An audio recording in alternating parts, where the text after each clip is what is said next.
সুনামগঞ্জে বিভিন্ন নদ নদীর পানি কমলেও বিপদসীমার উপরে বইছে কুশিয়ারা নদীর পানি। তাহিরপুর শক্তিয়ার খোলা সড়কে পানি ওঠায় বন্ধ হয়ে গেছে সদরের সঙ্গে তাহিরপুর ও বিশম্ভরপুর উপজেলার সড়ক যোগাযোগ।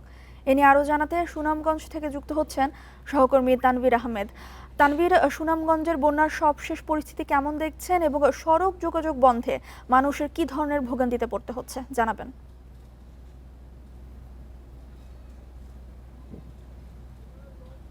শুরুতেই জানিয়ে রাখি যে সুনামগঞ্জের সাথে তাহিরপুর উপজেলার যে সড়ক যোগাযোগ সেটি কিন্তু সকাল থেকেই বন্ধ রয়েছে। যে শক্তিয়ারখোলা সড়ক আছে সেই শক্তিয়ারখোলা সড়কে কিন্তু আবারও পানি উঠেছে। এর কারণে যাতায়াত একেবারেই কিন্তু বন্ধ রয়েছে। আমরা দেখেছি যে ছোট ছোট নৌকায় করে সড়কের এপার থেকে ওপারে মানুষজন যাতায়াত করছেন। এতে কিন্তু মানুষজনের ভোগান্তি পোহাতে হচ্ছে।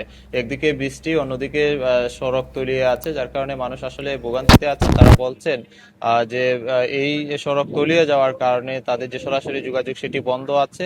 একই সাথে সড়ক তলিয়ে যাওয়ার কারণে বাড়তি ভাড়া আদায়েরও একটি অভিযোগ আছে যাত্রীদের পক্ষ থেকে। তবে প্রশাসনের পক্ষ থেকে বলা হচ্ছে যে কোনো ধরনের বাড়তি ভাড়া আদায় করতে দেয়া হবে না। তারা প্রয়োজন হলে মোবাইল কোর্ট পরিচালনা করবেন, এমনটি উপজেলা প্রশাসনের পক্ষ থেকে বলা হচ্ছে। তবে এখন পর্যন্ত সুনামগঞ্জের সবগুলো নদ নদীর পানি কিন্তু বিপদসীমার নিচ দিয়ে প্রবাহিত হচ্ছে, শুধুমাত্র কুশিয়ারা নদী ছাড়া।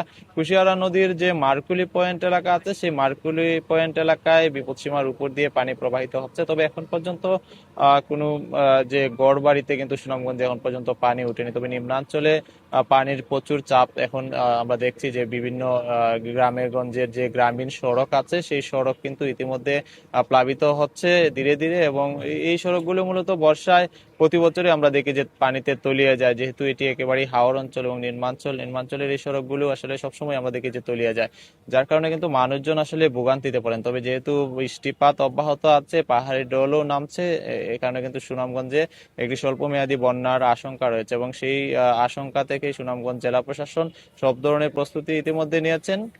তো এই ছিল সুনামগঞ্জ থেকে সর্বশেষ। সুনামগঞ্জ থেকে বন্যা পরিস্থিতি নিয়ে বিস্তারিত জানাচ্ছিলেন সহকর্মী তানভীর আহমেদ।